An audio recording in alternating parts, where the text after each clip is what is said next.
एक समय की बात है। एक राजकुमार को देश विदेशों में घूमना बहुत पसंद था। एक दिन उसने अपना एक विश्वसनीय सेवक अपने साथ लिया और अपने राज्य से चल दिया। वे दोनों चलते चलते एक घने जंगल में पहुंच गए। काफी देर तक चलने पर भी उन्हें उस जंगल से बाहर निकलने का रास्ता नहीं मिला। धीरे धीरे अंधेरा होने लगा, पर उन्हें रात बिताने के लिए वहां कोई घर भी नहीं दिखाई दिया। थोड़ी दूर और चलने पर पानी भरकर ले जाती हुई एक सुंदर सी लड़की उन्हें मिली। उस राजकुमार को कुछ राहत मिली। अपना घोड़ा उस लड़की के सामने रोककर उसने पूछा, क्या मैं और मेरा सेवक एक रात आपके घर में गुजार सकते हैं?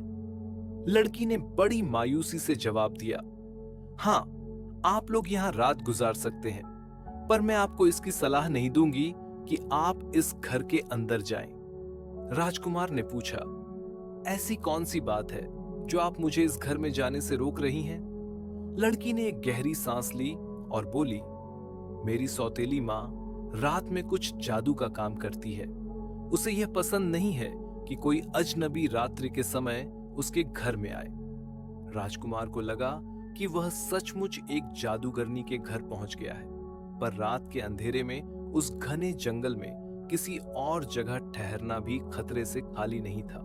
अतः उसने सोचा कि अगर मैं जंगल में बाहर रहूंगा तो भी मरने का डर है, और अगर इस लड़की के घर में रहूंगा तो भी मौत का डर है, तो क्यों ना मैं यहीं पर रात गुजारूं। जब राजकुमार ने उस लड़की के घर में ही रात गुजारने की विनती की, तो उस लड़की ने उसे चेतावनी दी कि उसकी मां का दिया हुआ न खाना खाए और न ही कुछ पिए। रात में केवल सोकर वह सेवक सहित तड़के ही यहां से निकल जाए। राजकुमार उस लड़की की बात पर राजी हो गया। जैसे ही राजकुमार और उसका सेवक उस छोटे से अंधेरे घर में घुसे, उन्हें एक कोने में आग जलती हुई दिखाई दी। आग के सामने एक औरत बैठी हुई थी, जिसकी लाल लाल आंखों से गुस्सा साफ दिखाई दे रहा था। राजकुमार और उसके सेवक ने उस औरत को नमस्कार किया, तो उसने उन दोनों को एक कोने में बिछे हुए बिस्तर पर बैठने के लिए कहा। राजकुमार चुपचाप बिस्तर पर और उसी के पास जमीन पर उसका सेवक बैठ गया। उस औरत ने उन्हें जब कुछ खाने के लिए दिया, तो दोनों ने यह कहकर मना कर दिया कि उन्हें भूख नहीं है, वे थके हुए हैं और जल्दी ही सोना चाहते हैं। दोनों शांति से सो गए और सुबह जल्दी उठकर चलने की तैयारी करने लगे। जैसे ही राजकुमार अपने घोड़े पर सवार हुआ, वैसे ही वह जादूगरनी बाहर निकल आई और बोली, मैं तुम्हारे जाने से पहले कुछ पीने के लिए लाती है, तुम दोनों मेरी प्रतीक्षा करो। जैसे ही वह जादूगरनी अंदर गई, राजकुमार अपने घोड़े को उस घर से दूर ले गया, पर उसका नौकर अपने घोड़े की काठी ठीक करने में लगा हुआ था। जब वह औरत हाथ में 2 गिलास लेकर उस सेवक के पास पहुंची, तो राजकुमार को वहां न देखकर उस सेवक से बोली, लो, इस गिलास का शरबत तुम पी लो और दूसरा गिलास अपने मालिक के लिए ले जाओ। जैसे ही सेवक ने दोनों गिलास पकड़ना चाहा, वैसे ही घोड़े ने हिनहिनाना शुरू किया। अतः दोनों गिलास छूटकर उसी घोड़े पर गिर गए और देखते ही देखते घोड़ा वहीं ढेर हो गया। सेवक ये सब कुछ देखकर बहुत डर गया और अपने मालिक के पास दौड़ गया। राजकुमार कुछ दूरी पर उसी का इंतजार कर रहा था। उसने शरबत वाली बात राजकुमार को बतलाई, तो उसने भगवान को लाख लाख धन्यवाद दिया कि उसने आज उन दोनों की जान बचा ली। पर राजकुमार का सेवक अपने घोड़े की काठी को छोड़कर नहीं जाना चाहता था, क्योंकि अगर दूसरा घोड़ा भी ले तो उन्हें ऐसी काठी कहीं और नहीं मिल सकती थी। राजकुमार का सेवक जब अपनी काठी लेने के लिए वापस गया, तो उस घर का दरवाजा बंद था, पर उसके मरे हुए घोड़े को गिद्ध खा रहा था।